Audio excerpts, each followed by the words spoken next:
The race to 5G is a race. America must win. 5G networks must be secure. They must be strong. They have to be guarded from the enemy.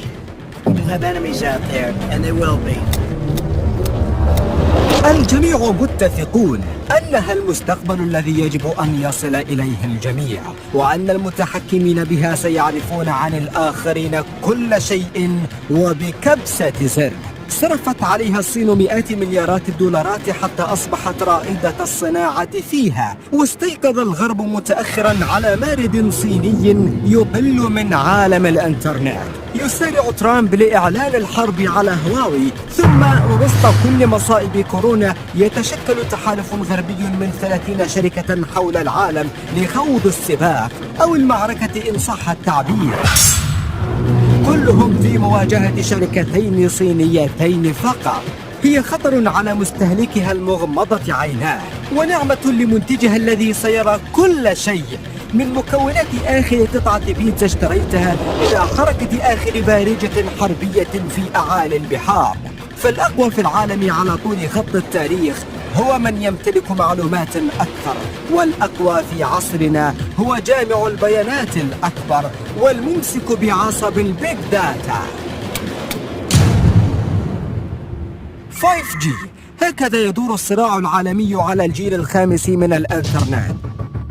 ال5G اتهمها بعض أصحاب نظرية المؤامرة بأنها سبب تفشي فيروس كورونا، فصدقهم البعض الآخر وقاموا بإحراق أحد أبراجها اللاسلكية، لكنها بريئة من الاتهام، فهي الجيل الخامس من الإنترنت لا أكثر، وتعد الأحدث بعد 4 أجيال سابقة.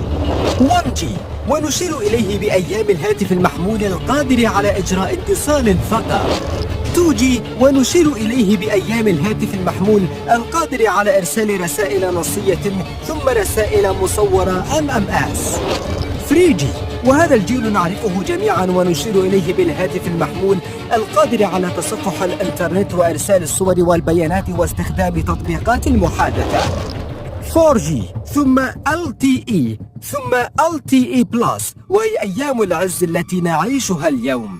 لكن سنة التطور لا تتوقف، وجاءت تقنية ال5G التي تعد أسرع من 4G ب100 مرة على الأقل، وقد تصل ل1000 مرة، بمعنى أنك تستطيع بواسطتها تحميل أفلام عالية الدقة بثوان قليلة، وستوفر سرعة تبادل البيانات اللازمة لإجراء العمليات الجراحية عن بعد، وتعزز اقترابنا من عالم إنترنت الأشياء الذي يتصل فيه منزلك بحاسوبك وهاتفك بسيارتك وساعة يدك بنظام الدولة الصحي، وكل ذلك يتصل بنظام الرقابة للدولة. باختصار، هي من سيجعل من الإنترنت أقوى وأشد سيطرة ورقابة ومنافسة أكثر من أي وقت مضى. ستستعملها يوما ما، لكنك لن تستطيع المنافسة في صناعتها بسهولة، لأنها عالم العمالقة فقط، وحتى العمالقة يحتاجون للكثير من الوقت والجهد والمال والإقناع قبل أن يسودوا عليها. في ال5G لن تحتاج وصلات من أي نوع لهاتفك أو سيارتك أو حاسوبك، ذلك لا يعني أنك تتصل بالأقمار الصناعية، بل ببنية تحتية ضخمة من الهوائيات الأرضية، لذلك يقال عنها في شكلها المادي إنها مزيد من تأريض الإنترنت، وذلك لأنها تعمل بنطاق الموجة الراديوية القصيرة وليست الطويلة مثل ال4G.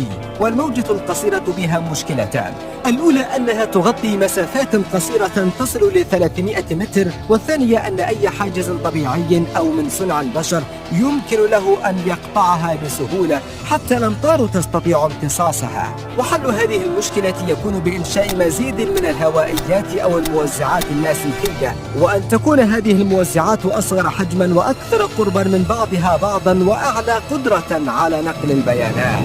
لنفهم القصة أكثر دعونا نطرح مثالا بسيطا. لنفترض أنك تسكن في القاهرة وأنك تتصل بالإنترنت بتقنية ال4G وتقوم بتحميل فيلم ما.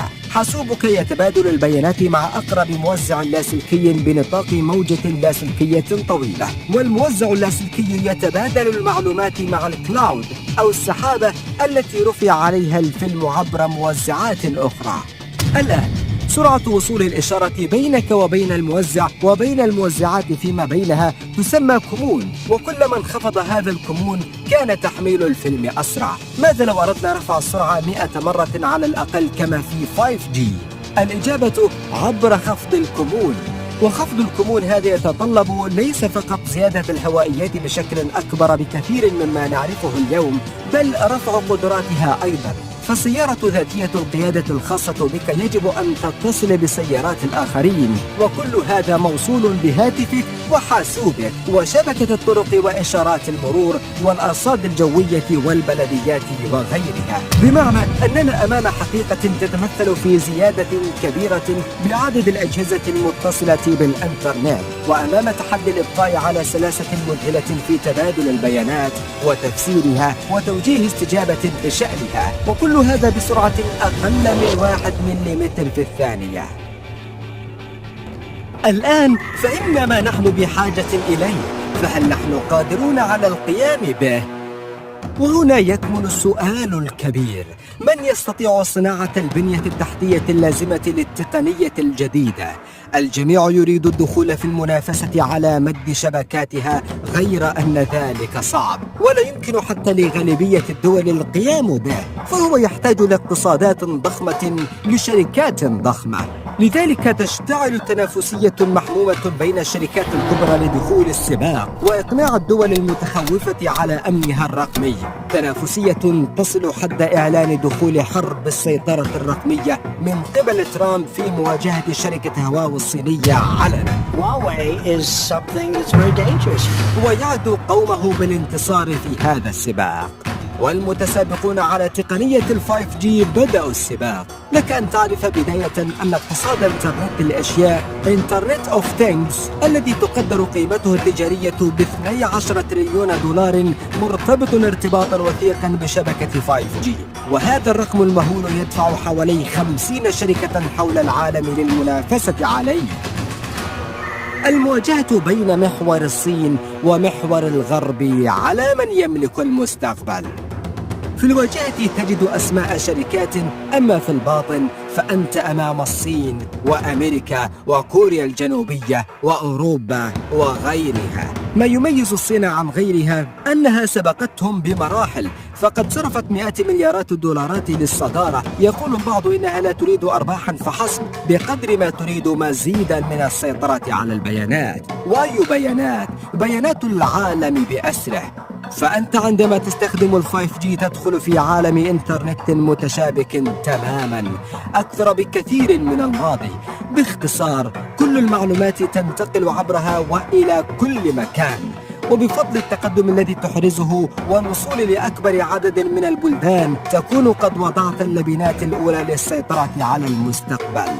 الصين تمتلك هواوي التي تسيطر على قرابة 30 إلى 40% من حجم السوق، وتنسب لها 15% من نسبة براءات الاختراع فيه. ولديها أيضا ZTE، وتعد من الشركات المتقدمة جدا، وهما تشكلان الترسانة الصينية في صناعة معدات الاتصالات حول العالم.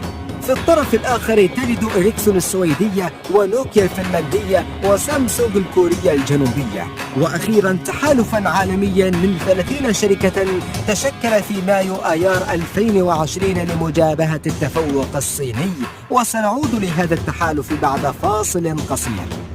الآن توفر الشركات الصينية عروضا مغرية للدول، السرعة في التنفيذ، السعر الرخيص، ودعونا نقل الكفالة. لذلك سيجد المحور الآخر نفسه أمام معضلتين: أنه لا يستطيع المنافسة في الأسعار، وأنه لن يستطيع السباق مع الزمن للوصول للتقنية بدون الصين، وأن الصين توفر له البديل الرخيص لكن غير الآمن. فما العمل؟ استيقظت أمريكا متأخرة، وكانت هواوي وZTE قد بدأتا بمد شبكات 5G على أراضيها. جاءت مؤسسة الأمن القومي الأمريكية لتشكك في أن الشركات الصينية توفر لحكومتها قدرة ما على الوصول لبيانات الشركات والمستخدمين المتعاملين معها، وأنها تخفي في أنظمتها مفاتيح قاتلة تستطيع إعاقة أنظمة الاتصالات الغربية في حال وقوع حرب. وتلا ذلك إعلان الحظر الأمريكي على الشركات الصينية من مد خطوط 5G على أراضيها، وعلى رأس هذه الشركات هواوي. حظر رافقته دعوة للحلفاء عامة والأوروبيين خاصة باتباع النهج نفسه. لكن الغرب ليس على نمط تفكير رجل واحد. استجابت استراليا للدعوة الأمريكية وحظرت هواوي، لكن بعض الدول الأوروبية كانت تنظر لترامب من عيون مشككة، ولسان حالها يقول: أنت تريد لأمريكا وحدها أن تصبح عظيمة، وحربك مع الصين لمصلحة أمريكا وليس حرصا على أوروبا. في يناير كانون الثاني 2020 أعلنت الحكومة البريطانية أنها ستسمح باستخدام معدات هواوي في 35% من شبكة 5G الخاصة بها. كان قرارا مفاجئا وصادما. توقعت فورن بوليسي أن يدفع دولا أوروبية كبرى أخرى لاتخاذه، خصوصا أن الاتحاد الأوروبي يعد بأن عام 2025 سيشهد التغطية الكاملة في جميع المناطق الحضرية وعلى طول مسارات الطرق الرئيسة في دوله كافة. الصينيون هم الأقوى في هذه الصناعة، وكما قلنا هم يقدمون أسعارا منافسة، ينفذون بسرعة ويضغطون أحيانا تحت شعار: إذا حضرتم شركاتنا فسنحضر شركاتكم أيضا. ولا تريد مصانع السيارات الألمانية مثلا أن تخسر سوقها الصيني، لكن الانفتاح الاقتصادي الأوروبي على الصين لا يعني أن الأوروبيين سينفتحون عليها رقميا. هم يجدون في الصين نظاما استبداديا من الأعتى والأشرس لا يتناسب مع روح الديمقراطية التي يعتزون بها، نظاما لن يقول الحقيقة يوما كما فعل مع فيروس كورونا. هم يعتبرون أنفسهم رأس حربة العالم صناعيا وتقنيا، واليوم تمثل الصين تهديدا لهذه المكانة. وفوق كل ذلك تميل دول الاتحاد الأوروبي لضمان أمنها السيبراني عبر التعاقد مع الشركات المحلية بشكل أساسي. استونيا وبولندا فرضتا قيودا قومية على مد شبكات 5G خوفا على أمنها، وتفضلان أن يكون ذلك عبر تنويع مزودي الخدمة وإشراك القطاع الخاص المحلي، وتريدان بذلك تحكما أكبر في الشبكات والمعدات. وتوجه المقاومة هذا هو في حقيقته توجه لكثير من الدول الفاعلة. الهند مثلا تحاول جاهدة أن تبقي هذه التكنولوجيا أصيلة ومحلية وآمنة على مبدأ رئيس وزرائها ناريندرا مودي: صنع في الهند. غير أن التمويل يقف عائقا. تخيل أن إنفاق الهند على 5G بلغ 31 مليون دولار في 2018، وأن إنفاق الصين على 5G يقدر بمئات المليارات من الدولارات. لذلك غالبا توقع شركة ايرتل الهندية مع نوكيا، ولا تزال التساؤلات تلوح حول نيتها التعاقد مع شركات الصين يوما. الكثير من الدول لا تشارك في الصراع القائم على 5G من الأساس، لكنها سوق جيد له، وهنا يتنافس العمالقة. ترامب يهدد دول الخليج العربية: عليكم الاختيار، أمريكا أم الصين. هو منزعج جدا من التقارير التي تشير إلى أن هواوي تشارك في بناء جزء من البنية التحتية في شبه جزيرة العرب، ويريد أن يبعد الصين عن قواعده العسكرية هناك. أمريكا المتأخرة، لماذا تهاجم الصين بدلا من تسويق خدماتها؟ صحيح أن العديد من الشركات الأمريكية تنتج برمجيات الجيل الخامس الأكثر تقدما، غير أنها لا تصنع جميع الأجهزة اللازمة للبنى التحتية الرقمية. فعلى المدى المنظور لن تمتلك الولايات المتحدة الأمريكية قدرة تنافسية عالمية. تحاول التعاون مع نوكيا وإريكسون وتضغط على شركات الاتصالات المحلية مثل سيسكو أوراكل كي تبدأ بتصنيع أجهزة البث الراديوي حتى تدخل الاقتصاد 5G من أوسع أبوابه. فهل تنجح؟ هذا ليس التحدي الأول تاريخيا، ففي الثمانينيات كانت اليابان مسيطرة على بيع أشباه الموصلات. في 1987 أطلق دونالد ريغان اتحاد سيماتيك الذي يضم 14 شركة محلية أمريكية. وعبر هذا الاتحاد وخلال 6 سنوات فقط عادت أمريكا لصدارة هذا السوق متجاوزة اليابان. وأشباه المواصلات جزء أساسي من إنشاء شبكات ال 5G، ويمكن للولايات المتحدة الأمريكية أن تصنع المعجزة إذا ما وفرت التمويل اللازم لدعم هذه الصناعة وتشجيع القطاع الخاص المتخوف من التكاليف الباهظة مقارنة بالأرباح قصيرة الأجل. مجلس الشيوخ أقر حزمة $1 مليار لمستخدمي هواوي وZTE الحاليين كي يستبدلوها بالشركات الأمريكية، ويسعى لإنفاق $1 مليار إضافي للبحث والتطوير في تقنية الجيل الخامس، غير أنه مبلغ ضئيل مقارنة ب$15 مليار أنفقته هواوي وحدها في عام 2019. في مايو أيار 2020 جاء الإعلان الكبير في خبر قصير: 30 شركة تكنولوجيا عملاقة جلها أمريكية تشكل تحالفا حمل اسم Open RAN Policy Coalition لإنشاء أنظمة 5G مفتوحة وقابلة للتشغيل المشترك بهدف منافسة هواوي. تحالف على رأسه جوجل ومايكروسوفت وIBM وET&T وفودافون، بالإضافة إلى كوالكوم وإنتل وسامسونج. تريد الولايات المتحدة وحلفاؤها تحقيق هدفين أساسيين في سباق مع الزمن: أن توفر اكتفاءها الذاتي وأمنها السبراني القومي، وأن تلعب دورا أبعد عن حدودها في مد هذه الشبكات ومنافسة الصين. عجلة تطوير هذه التقنية في جميع أنحاء العالم تتحرك بأسرع ما يكون، والمنافسة عليها بين العمالقة قد بدأت للتو. كورونا ومشكلاته تطغى ظاهريا، غير أنه لن يؤخر السباق كثيرا. تتفوق الصين اليوم، لكن لا أحد يعرف لمن ستكون الكلمة الأخيرة. ستكون المعركة أمنية وتجارية وسياسية وربما عالمية باردة. يراها ترامب وجودية وتراها الصين منافسة غير عادلة.